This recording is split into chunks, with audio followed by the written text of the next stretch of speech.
속보입니다. 긴급 속보 전달을 위해 성재준 국장을 연결합니다. 반갑습니다. 송재준입니다. 이번에 법원에서 중요한 결정들 몇 가지가 나왔죠. 그쵸? 알고 계시는 것처럼 트로트 가수 김호중 씨에 대한 1심 선고도 이번에 나왔습니다. 검찰 같은 경우는 지난번에 징역 3년 6개월을 구형을 했었고요. 이번에 이제 법원에서는 2년 6개월을 선고를 했으니까 통상적으로 검찰이 구형한 거의 절반 정도 선고가 나온다라는 걸 생각해 봤을 때 법원이 좀 이례적으로 검찰 구형에 거의 맞게끔 선고를 했죠. 이번에 이제 그 판사님 같은 경우는 김호중 씨에 대해서 굉장히 강하게 질타를 했습니다. 그 내용까지도 전부 다 언론을 통해서 공개가 됐는데 뭐 예를 들어서 죄질이 불량하다라든지 반성하는 기미가 전혀 보이지 않는다 뭐 이런 식의 얘기까지도 직접적으로 하면서 왜 2년 6개월이 나오게 됐는지 상세하게 이제 전달이 됐죠. 저는 이번에 김호중 씨에 대한 선고를 보면서 그리고 또 다른 법원의 판결을 보면서 결정을 보면서 참 여러 가지 많은 생각이 들었습니다. 김호중 씨 같은 경우도 그래도 뭐 권력자까지는 아니라고 할지라도 일반 국민들은 상상도 할 수 없는 인기를 또 누리고 많은 재산을 갖고 있는 뭐 특권층이라고 해야 될까요? 뭐 그 정도 될 수 있는 사람이죠, 그렇죠? 근데 그 사람조차도 대한민국의 권력자들에 비하면 이 법 앞에서 무용지물이구나, 아무것도 할 수가 없구나 이런 느낌까지 들었습니다. 하물며 일반 국민들은 어떻겠습니까? 김호중 씨 같은 경우는 몇 달 전에 뺑소니와 관련된 그런 논란이 있었고 진짜 뭐 1년도 채 지나지 않아가지고 속전속결로 글자 그대로 속전속결로 1심 재판 결과가 나왔고요. 그리고 또 법원 같은 경우는 매 순간마다 뭐 반성의 기미가 없다라든지 그리고 죄질이 불량하다라든지 굉장히 강하게 질타하는 모습도 보였습니다. 그런데 반대로 대한민국의 권력층이라고 하는 사람들, 김호중과 비슷한 논란, 아니 김호중보다도 훨씬 더 강한, 훨씬 더 심한 그런 범죄 혐의로 재판을 받고 있는 사람에 대해 가지고 재판부가 똑같은 입장을 보이고 있는가라고 한다면 글쎄요, 저는 좀 고개가 갸우뚱해지네요.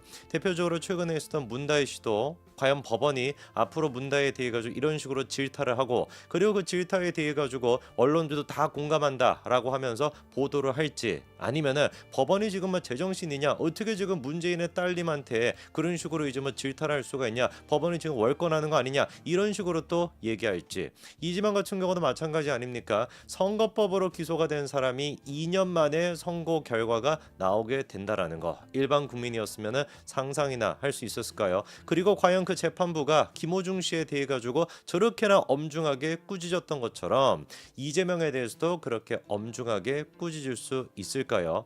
이번에 나왔던 법원의 결정 생중계를 하지 않겠다라고 하는 거를 벌써부터 보더라도 걱정이 됩니다. 대한민국의 법이라고 하는 건 사람에 따라 가지고 다르게 적용이 되는 건 아닌가 싶네요.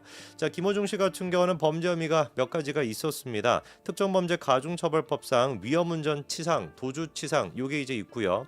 사실상 여기서 위험운전 치상 같은 경우는 지금 문다혜 씨한테도 적용이 될 가능성이 굉장히 높습니다. 그리고 도로교통법상 사고 미조치, 사고 미조치 같은 경우는 문다혜 씨한테는 적용이 안 됐죠. 왜냐하면 사고가 나고 난 뒤에 도망갈 수가 없었습니다. 너무 막 꽐라가 돼가지고 뭐 횡설수설하고 뭐 제대로 뭐 길도 못 걷고 뭐 이런 상태다 보니까 사고가 나고 난 뒤에 바로 이제 붙잡히지 않았습니까? 뭐 다행인지 뭔지는 모르겠지만 어쨌거나 사고 미조치는 문다혜 씨한테는 적용이 안 됐고 자연스럽게 그래서 범인 도피 방조도 적용이 되지 않았죠, 그렇죠? 자, 그런데 김호중 씨 같은 경우는 세 가지가 전부 다 기소로 돼가지고 재판에 넘겨졌었고요. 그래서 2년 6개월이 선고가 됐고 같이 이제 마찬가지로 뭐 동조했다라고 하는 사람 범죄를 은폐하기 위해서 증거인멸을 하기 위해서 동조했다라고 했던 생각엔터테인먼트의 이광득 대표라는 사람과 전모 본부장 이 두 사람 또한 마찬가지로 실형이 전부 다 선고가 됐습니다. 2년과 1년 6개월 굉장히 좀 강하게 엄중하게 지금 법원이 본 것 같아요. 다만 이제 그 어떻게 보면 이용당했던 매니저 있지 않습니까? 그 매니저 같은 경우는 징역 1년이 선고가 됐지만 집행유예가 2년이 나와가지고 사실상 뭐 실형이 맞기는 맞지만 집행유예가 나왔죠. 자, 그러면 최 판사가 지난번에도 굉장히 강하게 김호중 씨를 질타했는데 이번엔 또 뭐라고 했는지를 좀 들어보니까요. 한번 요 얘기를 가만히 여러분들이 들어보시면은 머릿속에 떠오르는 사람이 있을 겁니다. 김호중 씨만 떠오르는 것이 아니라 그 사람 이렇게 이제 떠오르실 텐데 누가 도대체 머릿속에 떠오를지 제 얘기 한번 들어보십시오. 이렇게 얘기합니다. 운전 택시를 충격해 인적 물적 손해를 발생시켰음에도 불구하고 무책임하게 도주했다. 초동 수사에 혼선을 초래하고 경찰 수사력도 상당히 낭비가 됐다. 김호중 씨가 성인으로서 자신이 저지른 잘못에 대해 일말의 죄책감을 가졌는지 의문이다. 객관적인 증거가 있는데도 납득하기 어려운 변명으로 범행을 부인하는 등 범행 후의 정황도 불량하다. 피고인들 중 가장 연장자이자 소속사 대표로 그릇된 방식으로 김호중 범행 은폐에 급급했다라고 또 이제 아까 말씀을 드렸던 이광득 대표에 대해서도 질타를 했는데 요 두 가지 얘기 판결문에 지금 나와 있는 판사님 얘기를 쭉 듣다 보면은 누가 머릿속에 떠오릅니까? 말씀드렸던 거와는 다르게 두 사람이 머릿속에 떠오르네요. 하나가 이제 문다이겠고 나머지 하나가 이재명 아니겠습니까? 이재명 같은 경우는 이건 무슨 뭐 경찰 수사력을 낭비시키는 수준이 아니라 경찰에다가 검찰 나아가서 사법부에 이것 또한 마찬가지로 낭비시키고 있잖아요. 경찰 수사랑 검찰 수사는 말해서 뭐 하겠습니까? 대한민국 역사상 유례를 찾아볼 수 없을 정도로 검사에 대해 가지고 탄핵안을 난발시키고 심지어 사법부 또한 얼마나 이것만 말 같지도 않은 이유를 가지고 재판을 지연시켰습니까? 지가 무슨 뭐 단식 투쟁을 한다고 막 그것 때문에 재판이 지연되는 게 이게 말이나 되는 소리입니까? 그것뿐만 아니라 국회에 가가지고 이래야 된다라고 개구라를 쳐놓고 국회에서 막 보이지도 않고 그런 게 한두 번이었냐고요. 선거 핑계 대가지고 안가 뭔가 그냥 무슨 잡다한 거를 갖다 다 핑계 대가지고 재판을 지연시켜가지고 이번에 신진우 부장판사 또한 마찬가지로 살다가 천받다 이런 얘기를 하지 않습니까? 누구보다도 대한민국의 공권력, 대한민국의 공기관 모든 것들을 갖다가 지금 이제 낭비시키고 있는 게 이재명인데 김호중에 대해 가지고 이렇게나 엄중에 처한다라고 한다면은 이재명 같은 경우는 어떻게 돼야 되는 겁니까? 이거 뭐 꾸지람 듣는 수준이 아니라 무슨 뭐 태형이라도 맞아야 되는 거 아니겠어요? 바로 그냥 무슨 바로 뭐 평생 못 나오게끔 그렇게 이제 만들어야 되는 거 아닙니까? 객관적인 증거가 있음에도 불구하고 납득하기 어려운 변명으로 부인한다. 이것도 제명이잖아요. 녹취록까지 다 있고 카카오톡 무슨 뭐 주고받은 거 텔레그램 주고받은 거 다 있음에도 불구하고 위중교사가 없었다라고 그냥 단순히 범행을 갖다가 부정하는 수준이 아니라 거꾸로 뭐라고 합니까? 검찰이 조작했다 이러잖아요.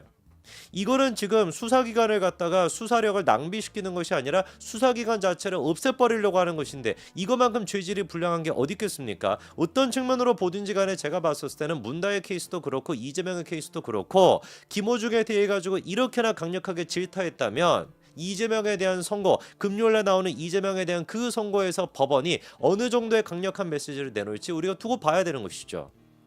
만약에 이재명에 대해서는 찌소리도 하지 못하고 그냥 무슨 뭐 벌금도 지금 뭐 80만 원, 90만 원 나온다 뭐 이딴 소리 하는 사람들도 있던데 그런 식으로 하게 된다면은 이거 뭐 법원이 대한민국에 필요한 거겠습니까? 사법부가 대한민국에 무슨 역할을 할 수가 있겠습니까? 권력자한테 강한 자한테는 약하고 약자한테 강한 김호중 씨는 심지어 약자도 아닌데 우리 같은 일반인들은 어떻게 되겠냐고요. 이거 막 감당을 할 수가 있겠습니까? 바로 그냥 우리 같은 사람들은 구속돼 가지고 햇볕도 못 보고 살겠죠.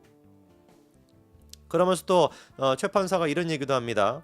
피고인들이 뒤늦게나마 각 범행과 그에 따른 책임을 인정하고 있는 점, 김호중 같은 경우는 피해자한테 6천만 원을 지급하고 합의한 점, 그리고 또 초범인 점 이런 것들을 종합해가지고 2년 6개월이 선고가 됐다라고 한다면 이재명은 어떻습니까? 이거 무슨 합의라고 앉아 있습니까? 뭐랍니까? 거꾸로 다 뒤집어 씌우잖아요. 꼬리 자르게 한다고.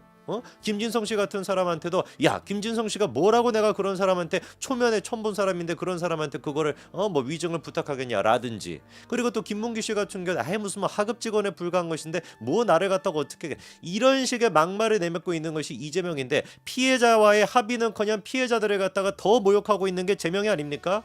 그리고 초범입니까 이게? 이재명 같은 경우는 몇 차례나 도대체 선거법에 대해 가지고 재판을 받았습니까? 대법원까지 가고 또 뭐 한 건이었냐고요. 그런 지금 상태에 있는 게 이재명인데 김호중에 대해서는 그런 이유로 합의까지 했고 초범이다라고 하는 거 이것까지 양형에다가 포함이 돼가지고 2년 6개월이 선고가 됐다라고 한다면 우리 이재명 같은 경우는 어떻게 돼야 되는 거예요? 이거 이 평생 못 나와야 되는 거 아닙니까? 한 80살 90살 돼야지 나올 수 있는 그 수준이 돼야 되는 거 아니에요?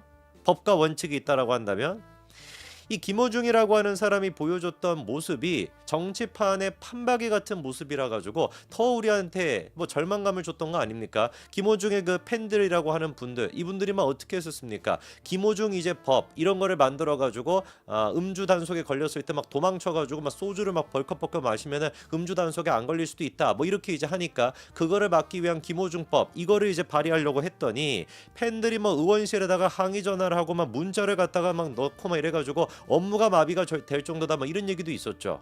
근데 가만히 생각해보면 이거보다 더하면 더했지 덜하지 않은 인간들이 누굽니까? 개딸들 아닙니까? 개딸들 이것들은 허구한 날 무슨 뭐 전화 걸고 뭐 허구한 날 문자 폭탄 보내는 거 그것뿐만 아니라 현수막까지 걸어가지고 무슨 뭐 수박 7인방에 대해서 뭐 쏴버려야 된다 이딴 소리 나고 앉아있고 실제로 국회에 쳐들어갔던 게 막 한두 번이냐고요.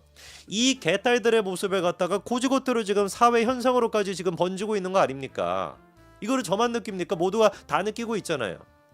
바로 이렇기 때문에 이재명이라고 하는 한 인간이 대한민국 사회에 끼치는 영향력은 이 악영향은 정말 대한민국의 모든 범죄자 모든 악한 사람을 다 합친 것만큼이나 저는 크다고 봅니다. 이재명 한 사람이 끼치고 있는 해악이.